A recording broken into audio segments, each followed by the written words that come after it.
Ben ritrovati dagli studi di WeSport per la 17ª puntata di Sotto la Curva, weekend ricco di emozioni e siamo pronti a raccontarvelo come sempre partendo dalla Serie D. Terza sconfitta consecutiva per la CR Messina che cade in casa della Cireale, mentre vince in extremis il Football Club Messina contro la Palmese. A raccontarvi questo e tanto altro dal panorama di Cristo Re c'è Chiara Zanghì. Ciao Davide e benvenuti amici sportivi. In vetta al campionato di Serie D, frena il Palermo in casa del San Tommaso, non approfitta il Savoia che non va oltre l'1-1 contro il Castrovillari. Riviviamo tutto con il Buttala Dentro a cura di Claudio Costanzo.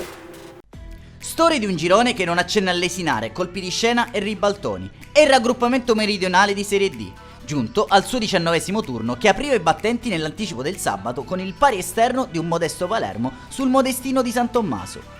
Nonostante i 32 punti di distacco in classifica, gli irpini, espressione quasi fiabesca di una realtà sportiva di quartiere, pareggiano l'iniziale vantaggio rosanero siglato dall'Angella con la rete all'85° di Alleruzzo, facendo piovere critiche e negatività sul tecnico delle Aquile Pergolizie e mettendo l'acquolina in bocca al Savoia che 24 ore dopo rendeva visita al Mimmo Rende di Castrovillari avendo l'occasione di accorciare a -1.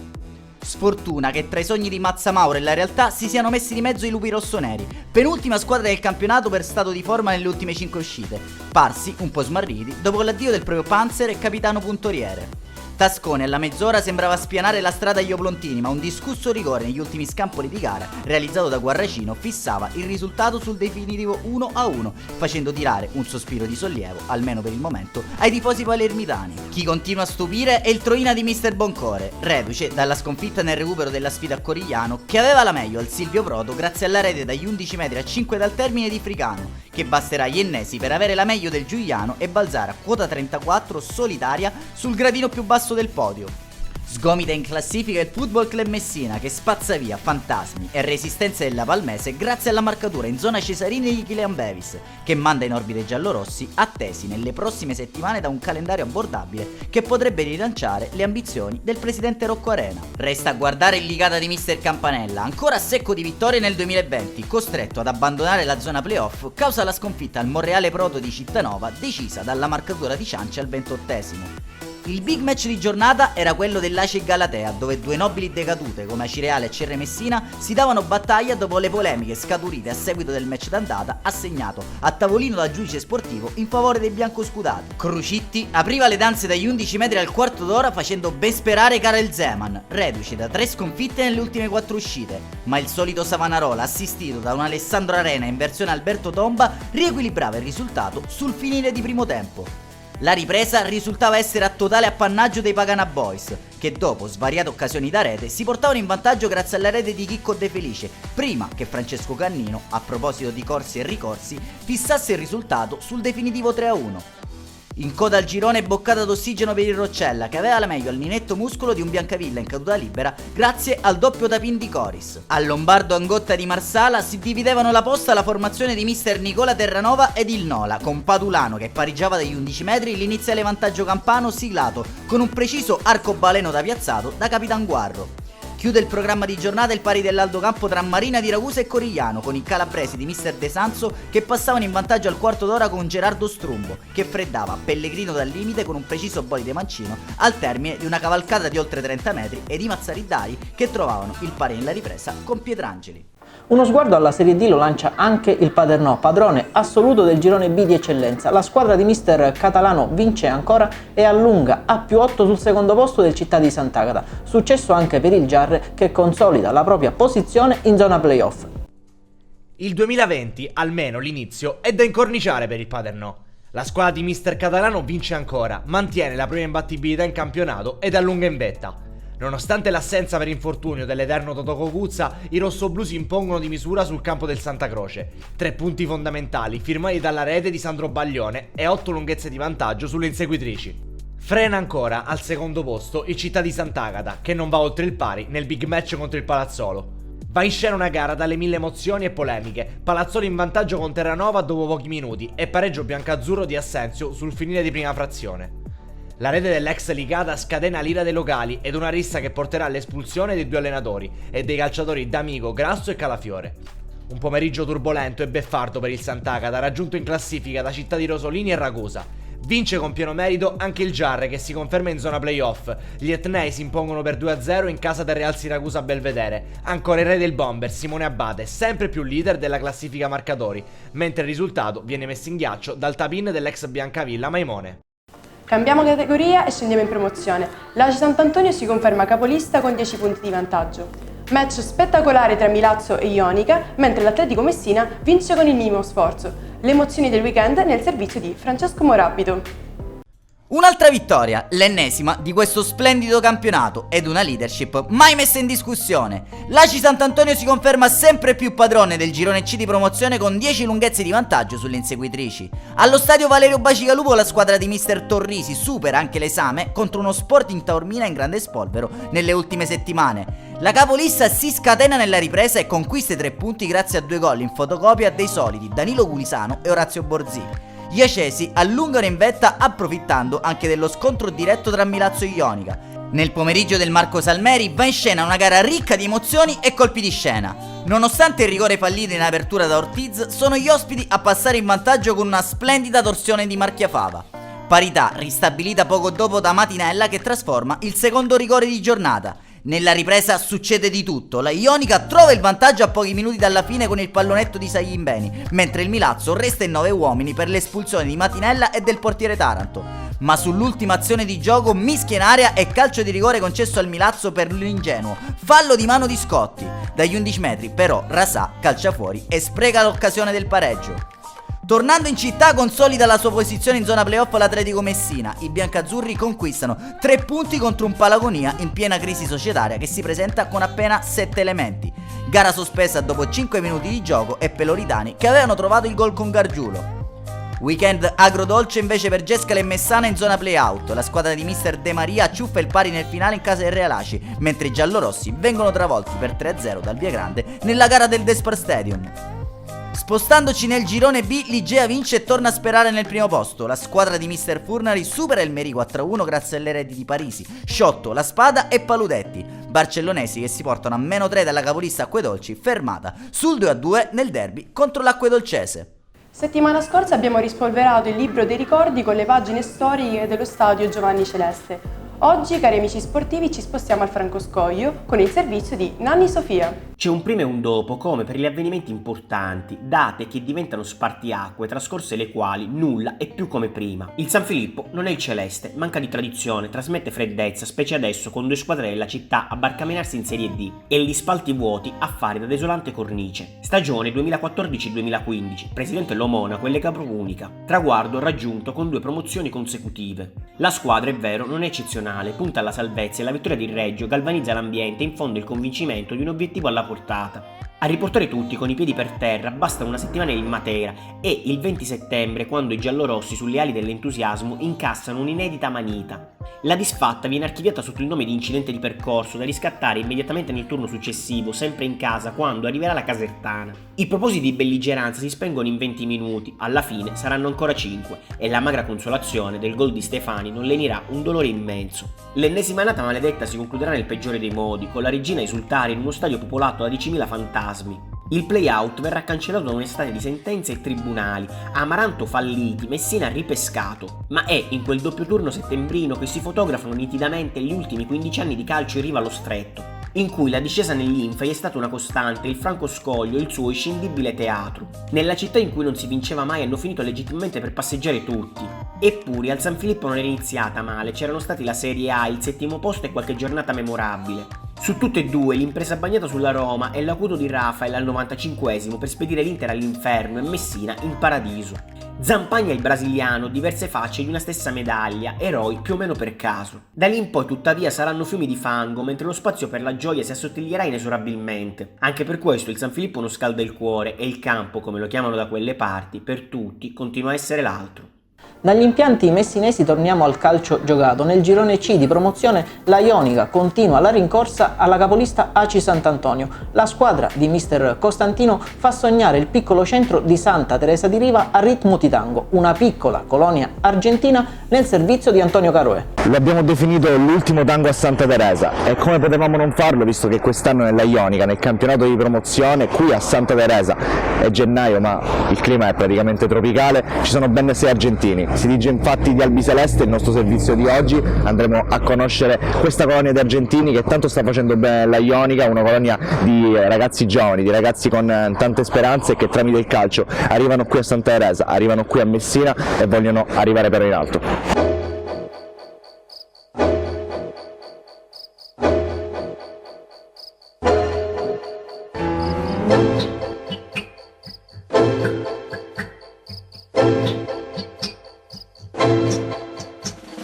Rispetto a qualche tuo compagno, per te non è assolutamente la prima esperienza in Italia, l'anno scorso con la maglia della Rotonda in Serie D, com'è andata? Questo è già il terzo anno mio, ho fatto 2 anni in Rotonda, prima in eccellenza, abbiamo vinto, siamo andati in Serie D, una bella esperienza. Com'è avere così tanti compagni argentini? Sì, sicuro che aiuta, sicuro, come diciamo prima, no? Uno sta lontano dalla famiglia e trovare loro la stessa cultura, la stessa maniera di pensare, no? Diciamo così, è un po' più facile portare il giorno a giorno. Mi dicono che comunque nonostante la lontananza dall'Argentina, qui ogni tanto una mangiata di carne argentina la si fa. Sì, quello non può mancare. Chi cucina? Io. Le chiamano la nonna loro, uno che già ha avuto esperienza le puoi trasmettere lo che ha vivuto, no? Dopo ognuno prendi la strada che pensa, però quello è un po' più facile, pure quando arrivano che non si sa come parlare. Pure a me mi è successo e mi hanno aiutato, quindi adesso mi resta a me aiutare agli altri. Puntare il difensore, a me mi piace il mano a mano, si dice in Argentina. E a chi ti ispiri? Sempre mi ispiro a Saviola, è un giocatore vecchio. Mario del Guanay.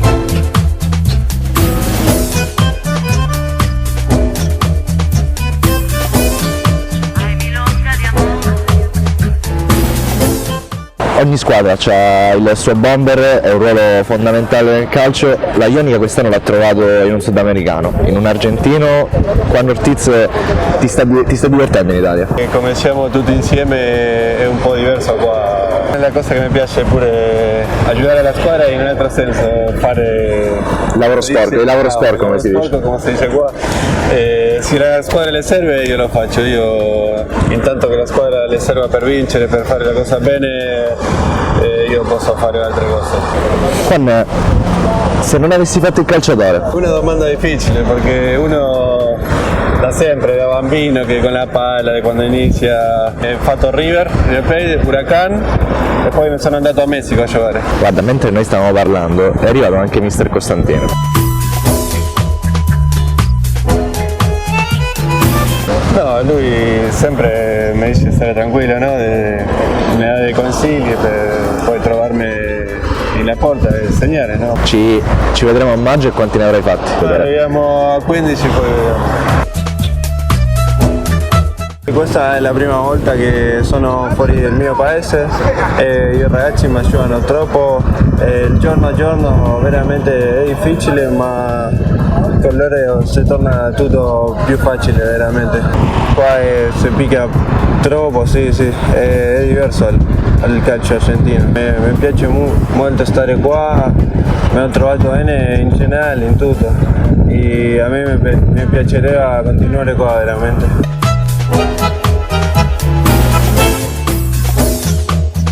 Ti senti un numero 10? Sì, ma le prime partite ho giocato come tre quarti e è stato un po' difficile anche perché abbiamo giocato molte partite in campo di terra e questo è un po' difficile per il nostro gioco. Credi che il calcio possa essere il tuo futuro? Io sono qua perché sono lontano dalla mia casa perché lo credo così, è il mio sogno, quindi aspetto di fare le cose bene.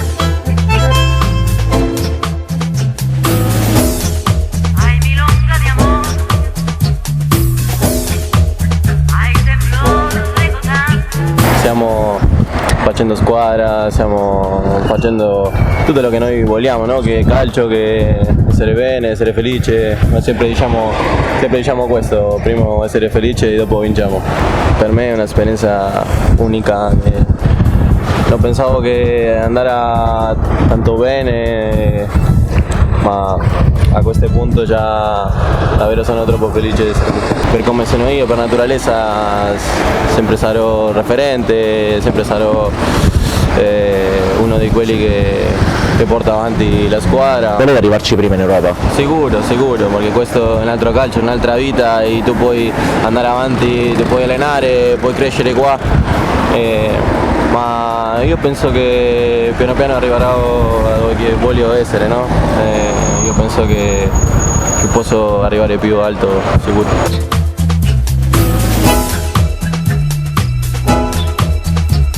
Io in Argentina ho fatto la Serie C, prima di venire qua stavo in una squadra di Serie C. È una domanda difficilissima, non mi voglio dire solo questo, perché non sai mai... Il calcio è strano. È strano, se oggi sei qua, domani forse sei in un altro posto. Voglio essere qua adesso a Santa Teresa, alla Ionica. Stai pensando di rimanere in Italia? A me mi piace l'Italia, ci sono posti belli, ogni domenica fare una buona partita e dopo i risultati ci sono 3. Tanti gol e grandi giocate, ma adesso vogliamo dare spazio a voi. Torna la tanto attesa Top Goal ed abbiamo selezionato 6 perle da stropicciarsi gli occhi. Come sempre un solo vincitore e sarete voi a decretarlo votando sulla pagina Wii Sport. Fuochi d'artificio nell'ultimo weekend targato Wii Sport. Inauguriamo il 2020 con una top spettacolare dalla Serie D fino al calcio giovanile. Partiamo da casa nostra, precisamente dal sintetico di Mili, partita non adatta ai deboli di cuore, quella andata in scena tra giovanile calcio Messina e Camaro. Il gol decisivo porta la firma di Vincenzo Cucè che butta giù la porta con un bolide da 40 metri. Un bel like per votare il missile all'incrocio.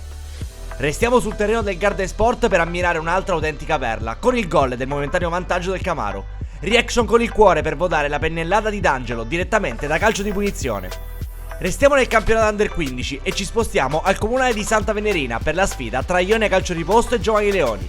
Il raddoppio dei locali è servito da una splendida girata al volo di D'Amore, faccia divertita per l'area dell'incrocio del giovane numero 11.